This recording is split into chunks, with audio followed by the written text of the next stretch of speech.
ನಿಮ್ಮ ಮನಸ್ಸಿನಲ್ಲಿ ಬರುವ ಭಾವನೆಗಳೇನು? ಸ್ವಲ್ಪ ಭಯ ಆಗುತ್ತೆ, ಯಾಕಂದ್ರೆ ಅವ್ರು ಬಂದು ಸುಮ್ಮನೆ ದುಡ್ಡು ಕೊಡಿ ಅಂತಾರೆ, ಕೊಡಲ್ಲ ಸುಮ್ಮನೆ ಕೆಟ್ಟ ಮಾತು ಬೈತಾರೆ. ಅವ್ರಿಗೆ ಎದುರ್ತಾರೆ, ಯಾಕಂದ್ರೆ ಪಕ್ಕದಲ್ಲಿ ಬಂದ್ಬಿಟ್ಟು ಆಮೇಲೆ ಕೈ ಹಾಕ್ತಾರೆ ಜೋಬ್ಗೆ, ಆಮೇಲೆ ಕೆಟ್ಟ ಮಾತು ಬೈದ್ಬಿಟ್ಟು ಕೇಳ್ತಾರೆ. ಕೇಳಲಿಲ್ಲ ಅಂದ್ರೆ ಕೊಡಮಮ್ಮ ಹತ್ರನೇ ಹೋಗ್ಬಿಡ್ತಾರೆ. ಬರೋ ಕಸ್ಟಮರ್ ಹಂಗೆ ಓಡಾಗ್ಬಿಡ್ತಾರೆ. ಪ್ಯಾಸೆಂಜರ್ಗೆ ತೊಂದರೆ ಕೊಡಬಾರ್ದು, ಕುಳ್ಳಿಂದ್ರೆ ಶಾಪ್ ಹಾಕ್ಬಾರ್ದು ಅವರು. ತುಂಬಾ ಅಂದ್ರೆ ಎಕ್ಸೈ ಆಗುತ್ತೆ, ಭಯ ಆಗುತ್ತೆ. ಇದ್ರೆ ಕೊಡ್ತೀನಿ, ಇಲ್ಲ ಅಂದ್ರೆ ಓಡುತ್ತೀನಿ. ಅನುಭವ ಆಗಿದೆ. ಅವರು ನಡ್ಕೊಳ್ಳೋ ರೀತಿ ತುಂಬಾ ಅಸಹ್ಯ ಅನ್ಸುತ್ತೆ.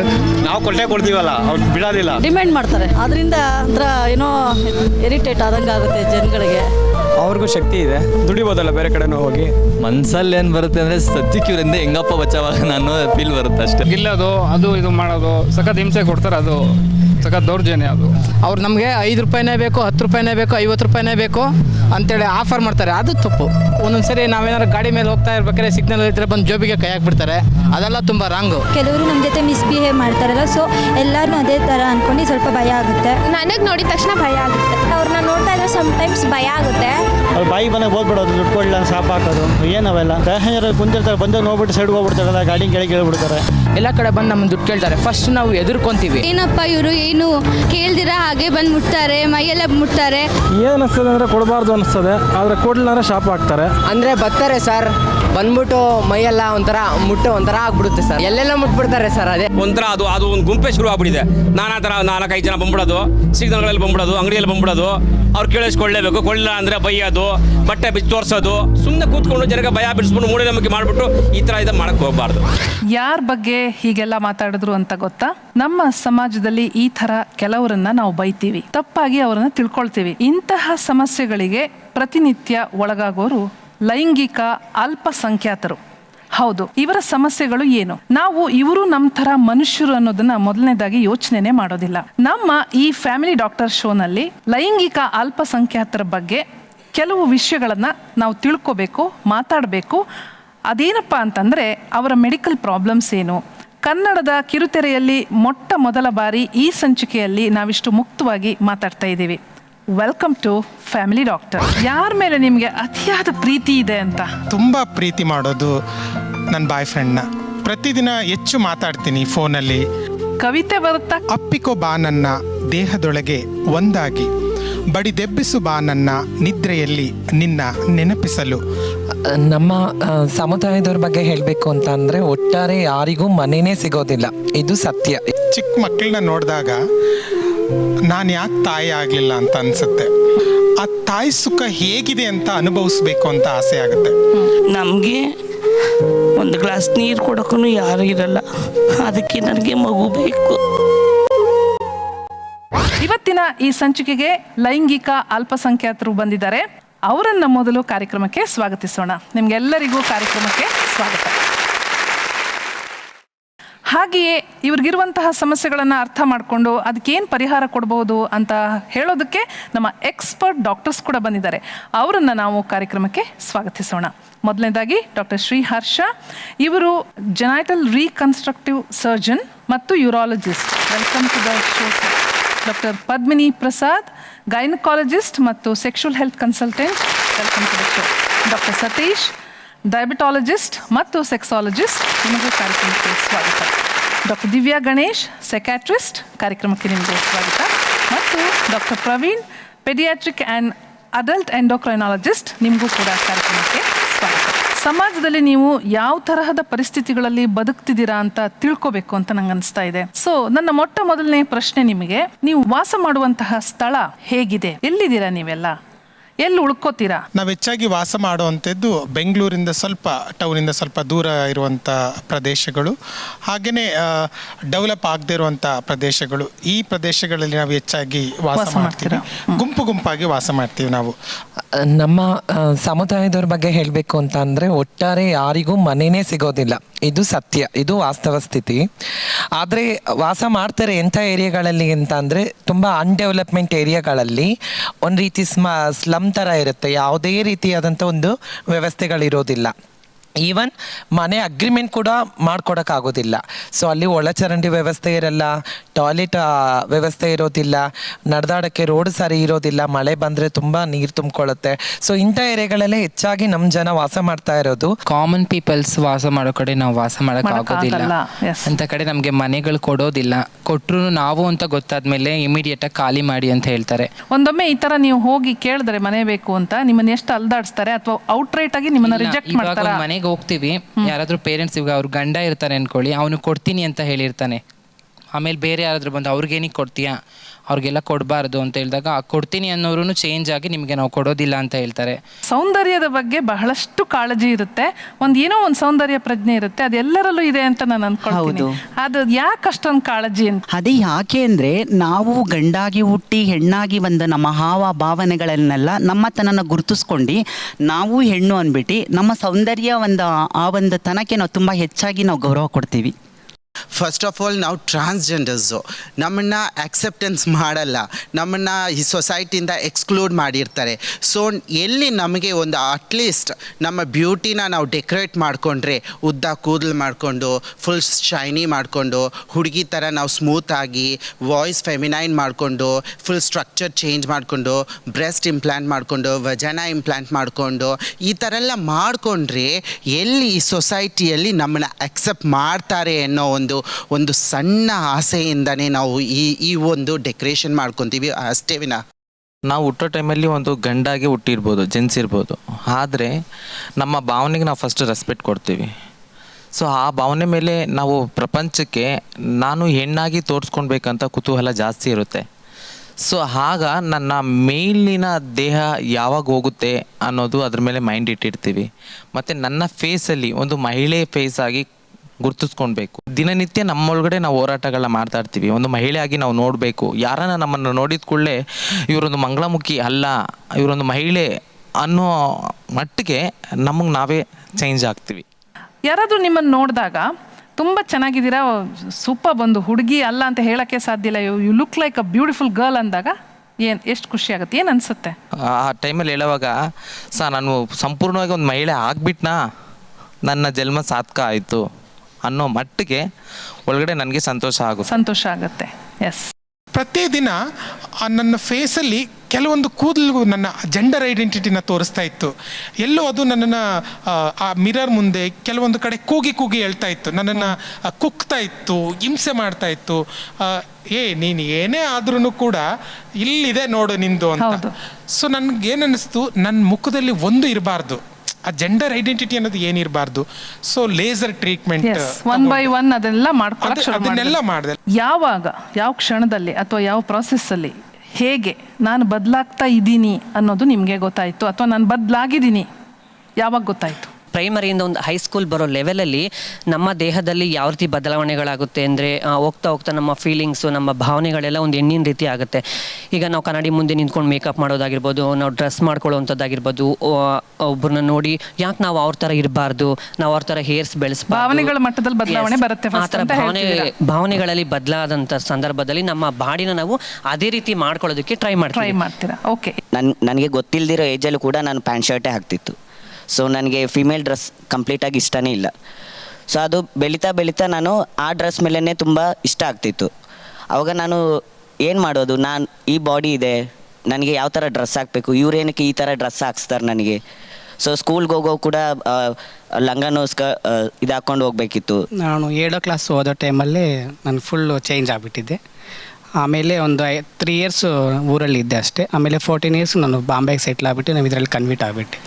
ಅದು ಯಾವ ವಯಸ್ಸಿನಿಂದ ಬಂತು ಅನ್ನೋದಕ್ಕಿಂತ ಹುಟ್ಟನಾಗಿಂದನೇ ಬಂದಿದೆ ನಮ್ಮ ಜೊತೆ ಅಂತ ಹೇಳ್ಬೋದು. ಅದು ನಿಜ ಕೂಡ. ಆ ಕಾರಣದಿಂದನೇ ನಾವು ಇವತ್ತಿಗೂ ಕೂಡ ಇನ್ನೂ ಸ್ಟ್ರಗಲ್ನ ಫೇಸ್ ಮಾಡ್ತಾ ಇದ್ದೀವಿ, ಇನ್ನೂ ಸಮಾಜದಲ್ಲಿ ಒಡೆದಾಡ್ತಾ ಇದ್ದೀವಿ, ಇನ್ನು ಹೀಗೇನೆ ಇರಬೇಕು ಅಂತಲೂ ಅನ್ಕೋತಾ ಇದೀವಿ. ಅದು ಹುಟ್ಟಿನಿಂದ ಬಂದಿರುವಂಥದ್ದು, ಯಾವಾಗಲೂ ಬರುವಂಥದ್ದಲ್ಲ. ಅದಕ್ಕೆ ರೆಕ್ಕೆ ಬಿಚ್ಕೊಳ್ಳೋದು ಯಾವಾಗ ಅಂತಂದರೆ, ನನಗೆ ಯಾವಾಗ ಬೇರೆಯವರು ಟೀಸ್ ಮಾಡ್ತಾರಲ್ಲ ಅವಾಗ. ಸುಮಾರು 4th ಸ್ಟ್ಯಾಂಡರ್ಡಿಂದ may be 6th 7th ನನಗೆ ಗೊತ್ತಿಲ್ಲದೆ ಜಾಸ್ತಿ ನಾನು ಹೆಣ್ಣಿನ ರೀತಿನ ಅನುಸರಿಸ್ತಾ ಇದ್ದೆ. ಏನು ನಡೆಯೋದು, ಮಾತಾಡೋದು, ಮತ್ತು ನಾವು ಮಾಡೋ ಅಂಥ ಸ್ನೇಹ ನಮಗೆ ತುಂಬ ಅನ್ಕಂಫರ್ಟಬಲ್ ಆಗ್ತಾ ಇತ್ತು. ಗಂಡು ಮಕ್ಕಳು ಸ್ನೇಹ ಮಾಡೋದಕ್ಕೆ ನಮಗೆ ತುಂಬ ಸೇಫ್ಟಿ, ಹುಡುಗಿರ ಜೊತೆ ತುಂಬ ಕ್ಲೋಸ್ ಆಗಿ ಪಳಗ್ತಾ ಇದ್ವಿ, ಅವರನ್ನೇ ತುಂಬ ಕ್ಲೋಸ್ ಫ್ರೆಂಡ್ಸ್ ಮಾಡ್ಕೊಳ್ತಿದ್ವಿ. ಮತ್ತು ಸ್ಕೂಲ್ನಲ್ಲಿ ನಮಗೆ ಮೇಸ್ಟ್ರುಗಳಿಗಿಂತ ಜಾಸ್ತಿ ಟೀಚರ್ಸೇ ಕ್ಲೋಸ್ ಜಾಸ್ತಿ, ನಮಗೆ ಅವ್ರನ್ನ ತುಂಬ ಪ್ರೀತಿಯಿಂದ ನಾವು ಮಾತಾಡ್ಸೋದು ಈ ಥರ.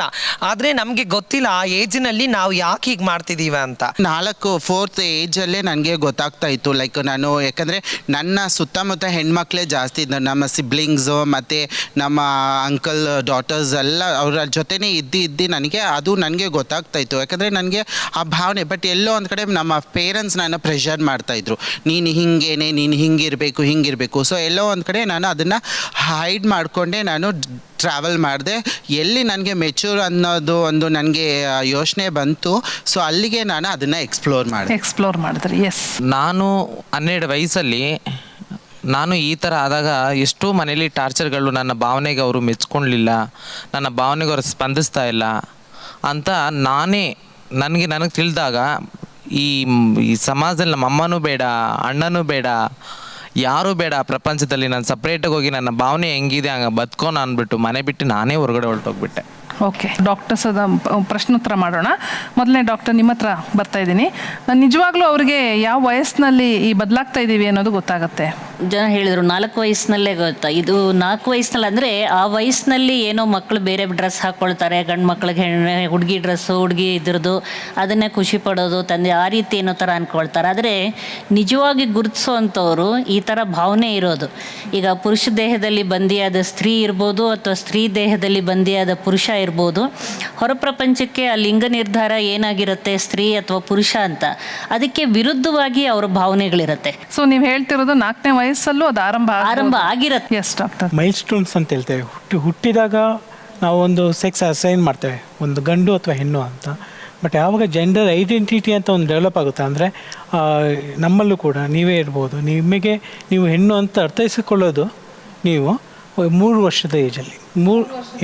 3 ಏಜಿಗಿಂತ ಮುಂಚೆ ಗಂಡು ಮಗು ಆಗಲಿ ಹೆಣ್ಮಗು ಆಗಲಿ ಜೆಂಡರ್ ಐಡೆಂಟಿಟಿ ಡೆವಲಪ್ ಆಗಿರಲ್ಲ.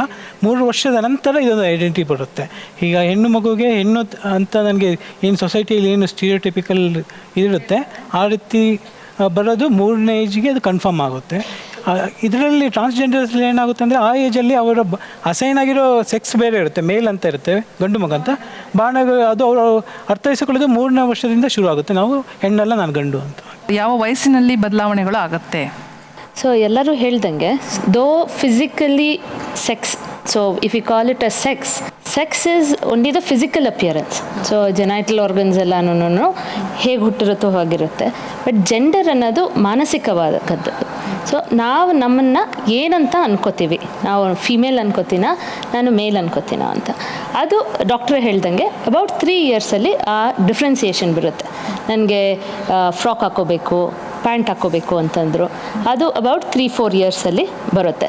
ಈ ಟ್ರಾನ್ಸ್ಜೆಂಡರಲ್ಲಿ if they've done a lot of brain ಸ್ಟಡೀಸಲ್ಲಿ ನೋಡಿದ್ರೆ, ದ ಹೈಪೋಥಾಲಮಸ್ ಏರಿಯಾನಲ್ಲಿ ನೋಡಿದ್ರೆ parts of the hypothalamus in male is larger, ಆಮೇಲೆ ಹೆಣ್ಮಕ್ಳಲ್ಲಿ ಅದು ಕಡಿಮೆ ಇರುತ್ತೆ.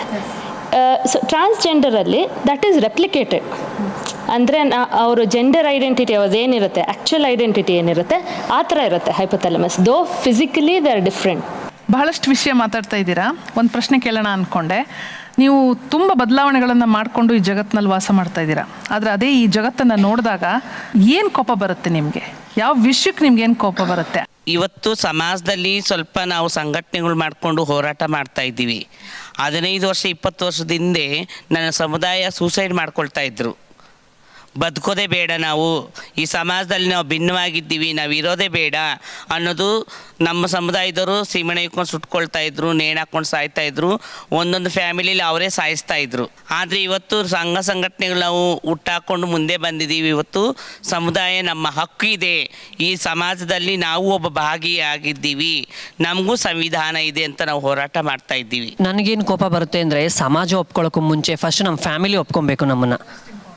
ಫಸ್ಟು ನಮ್ಮ ಫ್ಯಾಮಿಲಿ ಒಪ್ಕೊಂಡ್ರೆ ಆಮೇಲೆ ಸಮಾಜ ಯಾರು? ನಾವೇನೆ.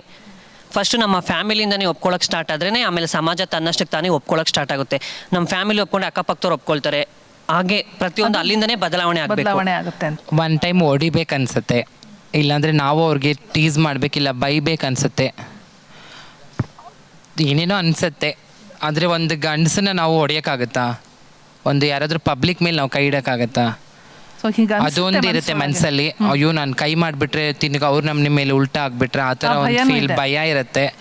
ನನಗೆ ಕೋಪ ಬಂದಾಗ ಫಸ್ಟು ಹುಡ್ಸಿದ ದೇವ್ರನ್ನ ಅಪ್ಪ ಅಮ್ಮನೆಲ್ಲರನ್ನೂ ಬೈತಿತ್ತು. ಸೊ ಹೊರಗಡೆ ಬಂದಾಗ ನಾನು ಸೊಸೈಟಿನ ಬೈತಿತ್ತು. ಯಾಕಂದರೆ ಈ ಕಲ್ಚರ್ ತಗೊಂಬಂದಿದೆ ನಮ್ಮ ಒಂದು ಸಮಾಜ. ಸೊ ನಮ್ಮ ತಾತ ಮುತ್ತಾತ ತಗೊಂಬಂದಿರೋವಂಥ ಒಂದು ಕಲ್ಚರ್ಸ್ನ ನಾವು ಮತ್ತೆ ಫಾಲೋ ಮಾಡ್ತಾನೆ ಹೋಗ್ತಾ ಇದ್ದೀವಿ. ಸೊ ಇಲ್ಲಿ ಕೂಡ ನಾವು ನೋಡಬೇಕಂದ್ರೆ ಗಂಡು ಹೆಣ್ಣು ಅಂತಲೇ ನಾವು ಮತ್ತೆ ಡಿಫ್ರೆನ್ಸಸ್ ಕೊಡ್ತಾ ಇದ್ದೀವಿ. ಸೊ ನಾನು ಪ್ರೌಡಾಗಿ ಹೇಳ್ತೀನಿ ಏನಂದರೆ, ಈ ಜಗತ್ತಲ್ಲಿ ಆ ಒಂದು ಜೆಂಡರ್ ಬಾಕ್ಸ್ ಅನ್ನೋದು ಹೋಯ್ತು ಅಂದರೆ ಯಾರಿಗೆ ಯಾವುದೇ ರೀತಿಯಾದಂಥ ಪ್ರಾಬ್ಲಮ್ ಇರೋದಿಲ್ಲ. ಬಟ್ ನಾನು ಪ್ರೌಡಾಗಿ ಹೇಳ್ತೀನಿ ನಾನೊಂದು ಟ್ರಾನ್ಸ್ ಮ್ಯಾನ್ ಆಗಿರೋದಕ್ಕೆ. ಯಾಕಂದರೆ ನಾನು 2 ರೀತಿಯ ಜನ್ಮನ ನೋಡಿ ಬಂದಿದ್ದೀನಿ. Very nice. ಓಕೆ. ಬೇರೆ ಬೇರೆ ರೀತಿಯಲ್ಲಿ ಕೋಪ ಬರುತ್ತೆ. ಮನೆ ಕೊಡಲಿಲ್ಲ ಅಂದರೆ ಒಂದು ಕೋಪ ಬರುತ್ತೆ. ಯಾಕೆ ನಾವು ಮನುಷ್ಯರಲ್ವಾ, ಇವ್ರು ಯಾಕೆ ಕೊಡ್ತಾ ಇಲ್ಲ, ಇನ್ನು ಒಬ್ಬಂದೇ ನಾ ಮನೆ ಇರೋದು, ಎಷ್ಟು ಜನರ ಮನೆ, ಅದು ಒಂದು ಕೋಪ ಬರುತ್ತೆ. ರೋಡ್ನಲ್ಲಿ ಹೋಗುವಾಗ ಚುಡಾಯಿಸುವಾಗ ಕೋಪ ಬರುತ್ತೆ. ಈ ಥರ ಬೇರೆ ಬೇರೆ ಇನ್ಸಿಡೆಂಟ್ಗಳು ಬರುತ್ತೆ. ಆದರೆ ಕೆಲವೊಂದನ್ನು ಅದುಮಿಟ್ಕೊಳ್ಬೇಕಾಗುತ್ತೆ ನಾವು. ಏನು ಆ ಮೈಂಡಲ್ಲಿ ಏನು ಬರ್ತಿದೆ, ಆ ರೋಷ, ಅದೆಲ್ಲ ಈ ಸೊಸೈಟಿಯ ಕಟ್ಟುಪಾಡುಗಳಿಂದ ಅದನ್ನು ಅದುಮಿಟ್ಕೋಬೇಕಾಗುತ್ತೆ. ಫೋನಲ್ಲಿ ಮಾತಾಡುವಾಗ ಹಲೋ ಸರ್ ಅಂತಾರೆ, ನನ್ನ ಹೆಸರು ಚಾಂದಿನಿ ಅಂತ ಹೇಳ್ತೀನಿ. ಬಟ್ ಆದ್ರೂ ಕೂಡ ಅವರು ಸಾರ್ ಅಂತ ಕರೀತಾರೆ. ನಿನಗೆ ಬುದ್ಧಿ ಇಲ್ವಾ, ನಿನಗೆ ನಾಚಿಕೆ ಆಗಲ್ವಂತ ಬೈತೀನಿ. ಕೆಲಸ ಇಲ್ಲ ನಿನಗೆ, ಫೋನ್ ಇಡು ಕೆಳಗಡೆ, ಏನು ಮಾತಾಡ್ತಾ ಇದೆಯಾ, ನನ್ನ ಹೆಸರು ಕೇಳಿದ್ರೂ ಕೂಡ ನೀನು ಸಾರ್ ಅಂತ ಯಾಕೆ ಕರಿತೆ, ನಿನಗೆ ಕೆಲಸ ಇಲ್ವಾ, ನನಗೆ ಆ ಥರ ಸಿಸ್ಟಮೇ ಬೇಡ. ಸೊ ಇಂಥ ಸಮಯದಲ್ಲಿ ಹೇಗೆ ಸಂಭಾಳಿಸಬೇಕು, ಅಥವಾ ಕೋಪನ ರಿಯಾಕ್ಟ್ ಮಾಡೋದು ಒಳ್ಳೆಯದಲ್ಲ, ಅಕ್ಸೆಪ್ಟೆನ್ಸ್ ಇಲ್ಲ, ಈ ತರಹದ ಸಮಸ್ಯೆಗಳನ್ನು ಅವ್ರು ಹೇಗೆ ಹ್ಯಾಂಡ್ಲ್ ಮಾಡಬೇಕು? ಆ್ಯಂಗರು ಎಲ್ಲರಿಗೂ, ಕೋಪ ಅನ್ನೋದು ಎಲ್ಲರಿಗೂ ಪ್ರಾಬ್ಲಮ್ಮು. ಅದು ಶೋಷಣೆ ಆಗ್ತಾ ಇದ್ದಾಗ ಆ್ಯಂಗರ್ ಜಾಸ್ತಿ ಆಗೋದು ಸಹಜ. ಇದನ್ನು ಹೆಂಗೆ ಡೀಲ್ ಮಾಡಬೇಕು ಅಂತ ನೀವು ಹೇಳಿದ್ದೆಲ್ಲ ಒಂದೊಂದು ಥರ ಡಿಫ್ರೆಂಟ್ ಹಂತಗಳು ನೀವು ಕ್ರಾಸ್ ಮಾಡೋದು. ಬಟ್ ಎಷ್ಟು ಬ್ಯೂಟಿಫುಲ್ಲಾಗಿ ಇದನ್ನೆಲ್ಲ ಡಿಫೆನ್ಸ್ ಮೆಕ್ಯಾನಿಸಮ್ಸ್ ಅಂತ ಕರಿತೀವಿ. ನಾವು ಪ್ರಾಬ್ಲಮಲ್ಲಿ ಸಿಕ್ಕಾಕೊಂಡಾಗ ಆ ಪ್ರಾಬ್ಲಮಿಂದ ನಾವೆಲ್ಲ ಹೇಗೆ ಬರ್ತೀವಿ, ಆ್ಯಸ್ ಹ್ಯೂಮನ್ಸ್ ಹೇಗೆ ಬರ್ತೀವಿ, ಆಲ್ ಆಫ್ ಅಸ್ ಎಲ್ಲರೂ ಬೇರೆ ಬೇರೆ ಥರ ಡಿಫೆನ್ಸ್ ಮೆಕ್ಯಾನಿಸಮ್ಸ್ ಯೂಸ್ ಮಾಡ್ತೀವಿ ನಮಗೆ ಪರ್ಸ್ನಾಲಿಟಿಗೆ ಸೂಟ್ ಆಗುವಂಥದ್ದು. ನಿಮ್ಮ ಆಫೀಸಲ್ಲಿ ಯಾರು ಹಿಂಗೆ ಮಾತಾಡಿದಾಗ ನೀವು ಅದನ್ನು ಗೇಲಿ ಮಾಡಿ, ಲಾಫ್ಟರ್ ಮಾಡಿ, you can convert it into fun.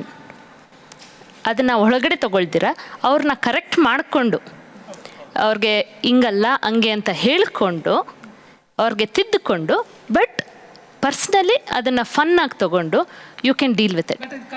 ಅದು ತುಂಬ ಕಷ್ಟ. That is a very mature form of defence mechanism that you can use. ಇನ್ನೊಂದು ಪ್ರಶ್ನೆ ಕೇಳ್ತಾ ಇದ್ದೀನಿ, ಅದಕ್ಕೆ ವಿರುದ್ಧವಾದಂಥ ಒಂದು ಪ್ರಶ್ನೆ ಆಗ್ಬೋದು ಇದು.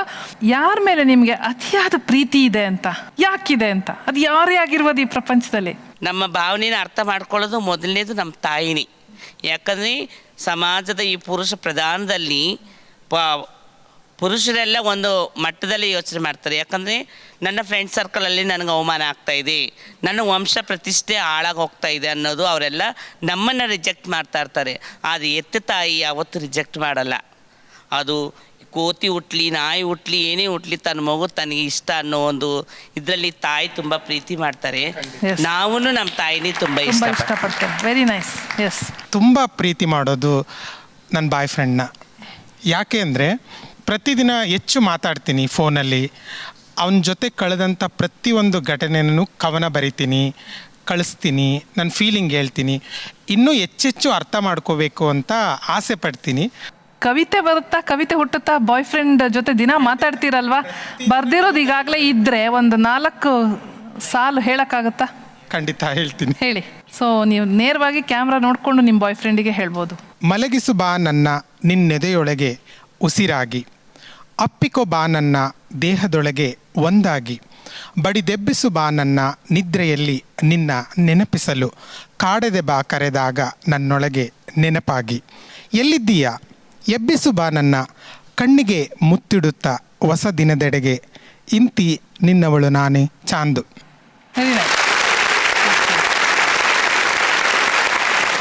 4 ಜನ ಮಕ್ಕಳು, ಗಂಡು ಮಕ್ಕಳು. ಅದರಲ್ಲಿ ಬಂದು ನಾನು ನನ್ನ ತಮ್ಮ ಇಬ್ಬರು ಇದೇ ಥರನೇ. ಬಟ್ ನನ್ನನ್ನು ಪ್ರೀತಿಯಿಂದ ಮಾತಾಡ್ಸೋದು, ಎಲ್ಲ ಭಾವನೆಗಳನ್ನ ಅರ್ಥ ಮಾಡ್ಕೊಳ್ಳೋದು ಅವನೇ. ನಮ್ಮ ಊರಿಗೆ ಕರ್ಕೊಂಡೋಗಿ ನನ್ನನ್ನು 4 ವರ್ಷದಿಂದ ಊರಿಂದ ಕರ್ಕೊಂಡಿಲ್ಲ. ಆಮೇಲೆ ನಮ್ಮ ತಮ್ಮನೇ ನನ್ನನ್ನು ಕರ್ಕೊಂಡೋಗಿ ಊರಿಗೆ ಇದು ಮಾಡಿದ್ಮೇಲೆ ಈಗ ಅವನನ್ನು ಪ್ರೀತಿಯಿಂದ ನೋಡ್ತಿರೋದು ನಾನು ಅವನನ್ನು. ನನಗೆ ನಮ್ಮ ತಾಯಿ ಅಂದರೆ ನನಗೆ ತುಂಬ ಪ್ರೀತಿ.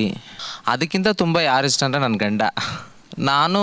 ನನ್ನನ್ನು ಒಪ್ಕೊಂಡು ನಮ್ಮ ಯಜಮಾನ್ರು 17 ವರ್ಷದಿಂದ ನನ್ನ ಜೊತೆಗೆ ಸಂಸಾರ ಮಾಡ್ತಾಯಿದ್ದಾರೆ. ಒಂದು ಸಣ್ಣ ಮಟ್ಟಿಗೂ ನನ್ನ ಯಾವತ್ತೂ ಪ್ರಾಬ್ಲಮ್ ಮಾಡಿಲ್ಲ. ಸೊ 100% ನಮ್ಮ ತಾಯಿ, ನಮ್ಮ ಯಜಮಾನರನ್ನ ಐ ಲವ್ ಯು. ಚಿಕ್ಕ ಮಕ್ಕಳನ್ನು ನೋಡಿದಾಗ ಏನು ತೋಚುತ್ತೆ? ನಿಮ್ಮ ಬುದ್ಧಿಗೆ ಏನು ಹೊಳೆಯುತ್ತೆ? ಏನು ಅನಿಸುತ್ತೆ ಆ ಮಕ್ಕಳನ್ನು ನೋಡಿದಾಗ? ಚಿಕ್ಕ ಮಕ್ಕಳು ಕಂಡ್ರೆ ತುಂಬ ಇಷ್ಟ ಆಗುತ್ತೆ. ನಾವಂತೂ ಎತ್ತೋಕ್ಕಾಗಲ್ಲ. ಮಕ್ಕಳು ಚಿಕ್ಕ ಮಕ್ಕಳೆಲ್ಲ ಮುದ್ದಾಡಿ ನಾನು ತಿನ್ನಿಸೋದಾಗಲಿ ಎಲ್ಲ ಫೇಸ್ಬುಕ್ಲೆಲ್ಲ ಅಪ್ಲೋಡ್ ಮಾಡ್ತೀನಿ. ಯಾರಂದರೆ ನನ್ನ ಮಗಳು ಅಂತ ನಾನು ಹೇಳ್ಕೊಡ್ತೀನಿ ಎಲ್ಲ. ಭಾಳ ಖುಷಿ, ಮಕ್ಕಳಂದರೆ ಭಾಳ ಖುಷಿ.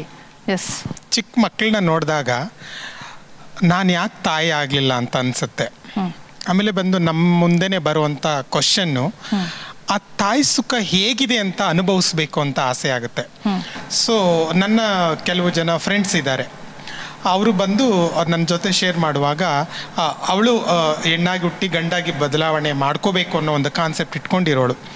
ಅವಳೆಲ್ಲ ಅಯ್ಯೋ ತುಂಬ ಪೇಯ್ನು ಕಣೆ ನನಗೆ, ಇವತ್ತು ನನಗೆ ಪೀರಿಯಡ್ ಟೈಮು ತುಂಬ ಪೇಯ್ನ್ ಅಂತ ಹೇಳ್ತಾಳೆ.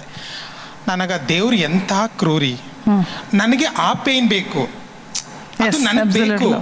ಅವಳು ಇನ್ನೊಂದು ಮಾತಾಡ್ತಾಳೆ, ಮಗು ಇರೋದು ಎಷ್ಟು ಪೇನು ನಿನಗೆ ಗೊತ್ತಾ, ನಮಗೆ ಸಿಸರಿನ್ ಆಗುತ್ತೆ ಏನೇನೋ ಅಂತ ಎಕ್ಸ್ಪ್ಲೇನ್ ಮಾಡ್ತಾಳೆ. ನೀನು ಏನಾದರೂ ಹೇಳೆ ನನಗೆ ಪರವಾಗಿಲ್ಲ, ಅದು ಎಷ್ಟಾದರೂ ನೋವಾಗಲಿ, ನಾನು ಸಾಯಲಿ, ನನಗೆ ಸಮಸ್ಯೆ ಇಲ್ಲ, ಬಟ್ ಆ 2 ಪೇನ್ ನನಗೆ ಬೇಕು. ಎಲ್ಲೋ ಒಂದು ಕಡೆ ಅದು ನಮಗೆ ಸಿಕ್ಕಿಲ್ಲ, ಅದು ಆ ಆಸೆ ನಮಗಿದೆ, ಬಟ್ ಅದನ್ನು ಅನುಭವಿಸೋಕೆ ಆಗ್ತಾ ಇಲ್ಲ. ಸೊ ಯಾವುದಾದ್ರೂ ಮಗು ನಿಮ್ಮಲ್ಲಿ ಯಾರನ್ನಾದ್ರೂ ಅಮ್ಮ ಅಂತ ಕರೆದಿದ್ಯಾ? ನಿಮ್ಮನ್ನು ಕರೆದಿದ್ಯಾ?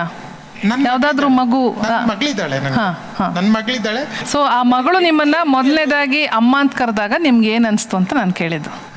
ನನ್ನ ಮಗಳು ನನ್ನ ಅಮ್ಮ ಅಂತ ಕರೆದ ದಿನ 2004ನೇ ಇಸ್ವಿ ಏಪ್ರಿಲ್ ಆ ಥರ ಸಮಯ. ನನ್ನ ಮಗಳ ಬರ್ತಡೇನ ಲವರ್ಸ್ ಡೇ ದಿನ ನಾನು ಇಟ್ಕೊಂಡಿದ್ದೀನಿ. ತುಂಬ ಖುಷಿ ಆಯಿತು. ಆ ಖುಷಿನ ಬೇರೆಯವ್ರ ಜೊತೆ ಹಂಚ್ಕೊಂಡೆ. ನಾನು ಒಬ್ಬಳಿಗೆ ತಡ್ಕೊಳಕ್ಕಾಗಲಿಲ್ಲ ನನಗೆ. ನನ್ನ ಮಗಳು ನನ್ನ ಅಮ್ಮ ಅಂತ ಕರೆದ್ಲು. ಫ್ರೆಂಡ್ಸ್ಗೆಲ್ಲ ಫೋನ್ ಮಾಡಿದೆ, ನನ್ನ ರಿಲೇಟಿವ್ಸ್ಗೆಲ್ಲ ಹೇಳಿದೆ. ವೆರಿ ಬ್ಯೂಟಿಫುಲ್ ಮೊಮೆಂಟ್ ಅಂತ ಹೇಳ್ತಾ. Beautiful moment. ಚಿಕ್ಕ ಮಕ್ಕಳನ್ನ ನೋಡಿದಾಗ ಏನು ತೋಚುತ್ತೆ? ನಿಮ್ಮ ಬುದ್ಧಿಗೆ ಏನು ಹೊಳೆಯುತ್ತೆ?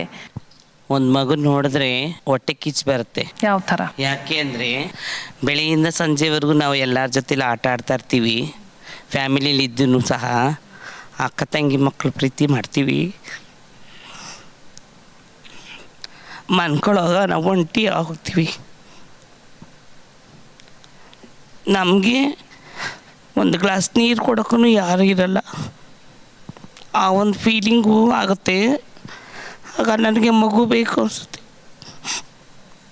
ನನ್ನ ಮಗ ಆಗಲಿ ನನ್ನ ಮಗಳಾಗಲಿ ನನ್ನ ಜೊತೆಗಿದ್ದರೆ ನನಗೆ ಒಂದು ಗ್ಲಾಸ್ ನೀರು ಕೊಡ್ತಾನೆ, ನನ್ನ ಕಷ್ಟ ಸುಖ ನೋಡ್ತಾನೆ ಅಂತ ಮನಸ್ಸಿಗೆ ತುಂಬ ನೋವಾಗುತ್ತೆ. 3 ದಿವಸದ ಮಗು ತಗೊಂಡು ನಾನು ಸಾಕ್ತೆ. ಅದೇ ದುರದೃಷ್ಟ 14 ವರ್ಷ ನನ್ನ ಮಗನಿಗೆ ಸತ್ತೋದ. ನಾನು ದುಡ್ದಿದ್ದೆಲ್ಲ ನನ್ನ ಮಗನಿಗೆ ಸುಡ್ತೆ, ಆದರೆ ಉಳಿಸ್ಕೊಳಕ್ಕಾಗಲಿಲ್ಲ. ಇವತ್ತು ಆ ವಯಸ್ಸು ಮಗನ ಯಾರನ್ನ ನೋಡಿದ್ರೆ ನಂಗೆ ಒಳಗೆ ಬರುತ್ತೆ. ನೆನೆಸ್ಕೊಳ್ತೀನಿ, ನಾನು ಒಂಟಿಯಾಗಿ ಹೋದ್ನಲ್ಲ. ಬೆಳಗ್ಗಿಂದ ಸಂಜೆವರೆಗೂ ಆಡಿದ್ರೂ ಅವ್ರವ್ರ ಮಕ್ಕಳನ್ನ ಅವ್ರು ಕರ್ಕೊಂಡು ಹೋಗ್ತಾರೆ. ನಾನು ಒಂಟಿ ಆದ್ನಲ್ಲ ಅಂತ ನೋವು ಮನಸ್ಸಿಗೆ ತುಂಬ ಕಾಡುತ್ತೆ. ಅದಕ್ಕೆ ನನಗೆ ಮಗು ಬೇಕು ಅನಿಸುತ್ತೆ. ಎಸ್. ಇವಾಗ ನಾವು ಡೈಲಿ ಪೇಪರಲ್ಲಿ ನ್ಯೂಸಲ್ಲೆಲ್ಲ ನೋಡ್ತಾ ಇರ್ತೀವಿ, ಮಕ್ಕಳನ್ನ ಕಸದ ತೊಟ್ಟಿ ಹತ್ರ ಬಿಸಾಕಿರ್ತಾರೆ, ಇಲ್ಲ ಹಾಸ್ಪಿಟಲಲ್ಲಿ ಡೆಲಿವರಿ ಆದ ತಕ್ಷಣ ಬಿಟ್ಟು ಎಷ್ಟೋ ಜನ ಹೋಗಿರೋರನ್ನ ನೋಡಿದ್ದೀವಿ. ಅದೆಲ್ಲ ನೋಡಿದಾಗ ಅಂಥ ಮಗು ನನಗಿರಬಾರ್ದಾಗಿತ್ತಾ?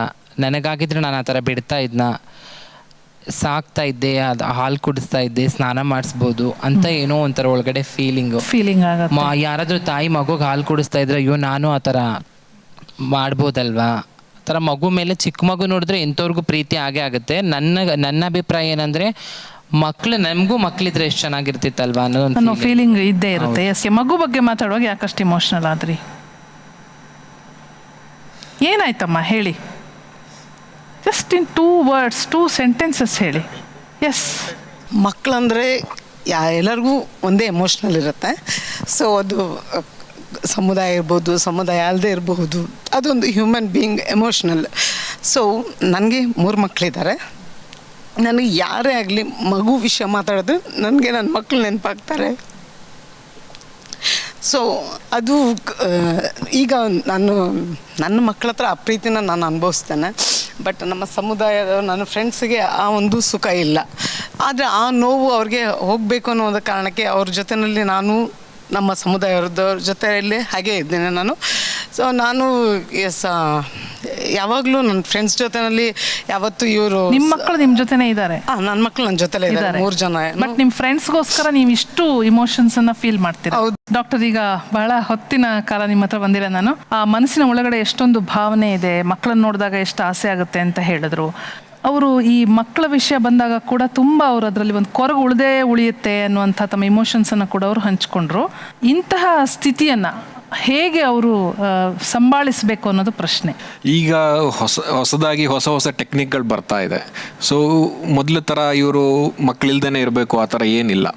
ಈಗ ಹಾರ್ಮೋನ್ಸ್ ಥೆರಪಿ ಸ್ಟಾರ್ಟ್ ಮಾಡೋದಕ್ಕಿಂತ ಮುಂಚೆ ಅವ್ರದ್ದು ಏನು ಸ್ಪರ್ಮ್ಸ್ ಇರುತ್ತೆ, ಓವಮ್ ಇರುತ್ತೆ, ಅದನ್ನು ಪ್ರಿಸರ್ವ್ ಮಾಡಿ ಆಮೇಲೆ ಹಾರ್ಮೋನ್ ಎಲ್ಲ ತಗೊಂಡು ಆಪ್ರೇಷನ್ ಮಾಡಿಸ್ಕೊಂಡು ಸರೋಗಸಿ ಮೂಲಕ ಮಕ್ಕಳು ಮಾಡ್ಕೊಳ್ಬೋದು. ಇನ್ನು ಹೊಸದಾಗಿ ಇವಾಗ ಯೂಟ್ರಸ್ ಟ್ರಾನ್ಸ್ಪ್ಲಾಂಟ್ ಅಂತ ಬರ್ತಾ ಇದೆ. ಸೊ ಟ್ರಾನ್ಸ್ಪ್ಲಾಂಟ್ ಮಾಡಿಸಿ ಮಕ್ಕಳು ಮಾಡ್ಕೊಂಡಿದ್ದಾರೆ ಈಗ ಬ್ರಿಟನಲ್ಲಿ. ಇಂಡಿಯಾದಲ್ಲಿ ಅದು ಬಂದಿದ್ಯಾ ಅಥವಾ? ಇಂಡಿಯಾದಲ್ಲಿ ಇನ್ನೂ ಬಂದಿಲ್ಲ. UK ಅಲ್ಲೆಲ್ಲ ಗಂಡಸರು ಮಕ್ಕಳನ್ನ ಮಾಡ್ಕೊಳ್ತಾ ಇದ್ದಾರೆ. ಸೊ ಈ ತರ ಸೆಕ್ಸ್ ಚೇಂಜ್ ಮಾಡಿಸ್ಕೊಂಡವರು ಅಥವಾ ಕೆಲವು ಗಂಡಸರು ಮಕ್ಕಳು ಮಾಡ್ಕೋಬೇಕು ಅನ್ಕೊಳ್ಳೋರು ಅವ್ರು ಆ ಥರ ಎಲ್ಲ ಮಾಡ್ಕೊಳ್ಬೋದು. ಪ್ರತಿಯೊಂದು ಅವರು ಒಂದು ಸಲ ಸ್ತ್ರೀ ಭಾವನೆಗಳು ಅವರಲ್ಲಿದೆ ಅಂದರೆ ತಾಯ್ತನ ಅನ್ನೋದು ಬಹಳ ಪ್ರಧಾನವಾದ ಒಂದು ಸ್ತ್ರೀ ಸಹಜವಾದ ಒಂದು ಬಯಕೆ ಮತ್ತು ಅದು ಭಾವನೆ, ಅದು ಖಂಡಿತ ತಪ್ಪಿಲ್ಲ ಯಾವುದೇ ಮಗು ನೋಡಿದಾಗ. ಅದೇ ಇವರು ಡಾಕ್ಟರ್ ಹೇಳ್ದಂಗೆ ಈಗ ಸೆಕ್ಸ್ ಚೇಂಜ್, ಯಾವ ಲಿಂಗ ಬದಲಾವಣೆ ಆಪರೇಷನ್ ಶಸ್ತ್ರಚಿಕಿತ್ಸೆಗಳೆಲ್ಲ ಮಾಡಿದಾಗ ಅದಕ್ಕೆ ಮುಂಚೆ ಈ ರೀತಿಯಾಗಿ ಇದನ್ನೆಲ್ಲ ಇತ್ತೀಚಿನ ಡೆವಲಪ್ಮೆಂಟಲ್ಲಿ ಅದನ್ನು ವೀರ್ಯಾಣುಗಳನ್ನು ಶೇಖರಿಸಿಡೋದು ಅಥವಾ ಮೊಟ್ಟೆಗಳನ್ನು ಎಗ್ಸನ್ನು ಶೇಖರಿಸಿಡೋದು, ಇದನ್ನು ಮುಂದೆ ಅದನ್ನು ಉಪಯೋಗಿಸ್ಕೊಂಡು ಯಾವ ರೀತಿ ಅವ್ರದ್ದೇ ಆದ ಮಗು ಅವ್ರಿಗೆ ಕೊಡ್ಬೋದು. ಜನಸಾಮಾನ್ಯರಿಗೂ ಕೂಡ ಸಿಗೋವಂಥ ರೀತಿಯಲ್ಲಿ ಈ ಬದಲಾವಣೆಗಳೆಲ್ಲ ಬರ್ಬೋದು. ಆವಾಗ ಹೆಚ್ಚಿನ ಈಗ ಅಸಿಸ್ಟೆಡ್ ಕನ್ಸೆಪ್ಷನ್ ಅನ್ನೋದರೊಳಗೆ ಈಗ ರೀಪ್ರೊಡಕ್ಟಿವ್ ಟೆಕ್ನಾಲಜೀಸಲ್ಲಿ ಬಹಳಷ್ಟು ವೇಗವಾಗಿ ಎಲ್ಲ ರೀತಿಯ ಬೆಳವಣಿಗೆಗಳಾಗ್ತಾ ಇದೆ. ಅದರ ಉಪಯೋಗ ಬಹುಶಃ ಜನಸಾಮಾನ್ಯರಿಗೆ ಅಥವಾ ಇದರದಲ್ಲಿ ಸ್ವಲ್ಪ ಹೆಚ್ಚು ಖರ್ಚು ವೆಚ್ಚ ಇಲ್ಲದ ರೀತಿಯಲ್ಲಿ ಬರೋವಂಥ ಸಾಧ್ಯತೆಗಳು ಖಂಡಿತ ಬರ್ಬೋದು ಕೆಲವು ವರ್ಷಗಳಲ್ಲಿ ಅಂತ ನಾವು ಆಶಿಸೋಣ.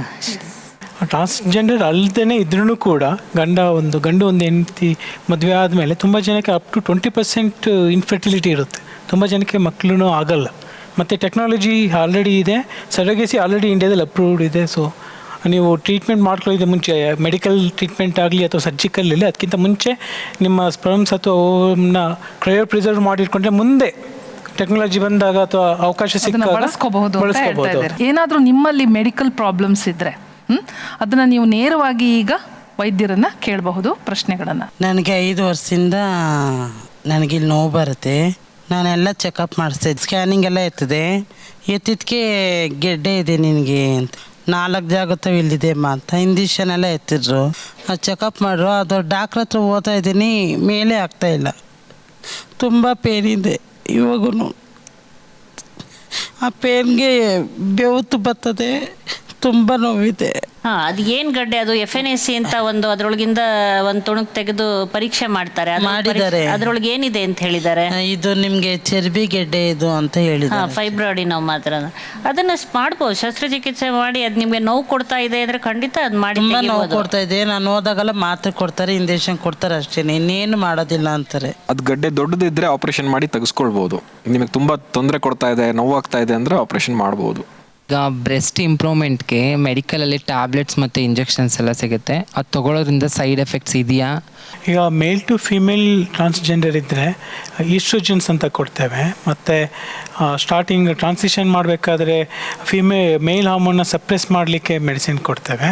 ಮತ್ತು ನೀವು ಸರ್ಜರಿ ಮಾಡಿಸ್ಕೊಂಡ್ರೆ ಅಂದರೆ ಮೇಲ್ ಗೊನಾಡ್ಸ್ನ ರಿಮೂವ್ ಮಾಡಿದರೆ ನೀವು ಲೈಫ್ ಲಾಂಗ್ ಹಾರ್ಮೋನ್ ಥೆರಪಿ ತೊಗೋಬೇಕಾಗುತ್ತೆ. ಯಾಕಂದರೆ ಬೋನ್ಸ್ ಸ್ಟ್ರೆಂತಿಗೆ ಅವಕ್ಕೆಲ್ಲ ಹಾರ್ಮೋನ್ಸ್ ಅವಶ್ಯಕತೆ ತುಂಬ ಇರುತ್ತೆ. ಬಟ್ ಆ ಇಂಜೆಕ್ಷನ್ ಹಾಕೊಂಡಾಗ ಏನಕ್ಕೆ ದಪ್ಪ ಆಗ್ತೀವಿ ಅಂತ ಅರ್ಥ ಆಗಲ್ಲ, ತುಂಬ ದಪ್ಪ ಆಗ್ಬಿಡ್ತೀವಿ.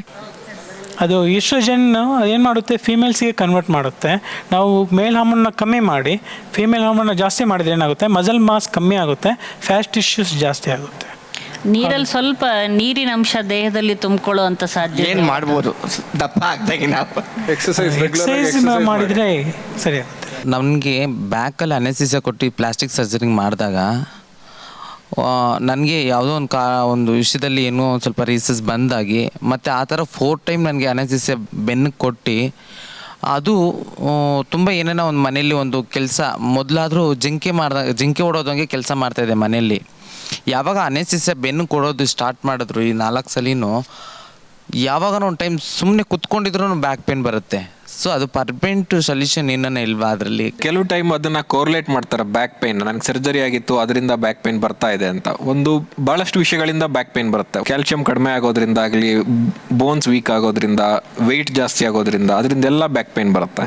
ನಿಮ್ಮಲ್ಲಿ ಸಾಕಷ್ಟು ಜನರಿಗೆ ಒಂದು ಹೆಣ್ಣಿನ ಧ್ವನಿ ಇನ್ನೂ ಇಲ್ವಲ್ಲ, ನನಗೊಂದು ಹೆಣ್ಣಿನ ಧ್ವನಿ ಇದ್ದರೆ ಎಷ್ಟು ಚೆನ್ನಾಗಿರ್ತಿತ್ತು ಅನ್ನೋ ಆಸೆ ಇರುತ್ತಲ್ವ?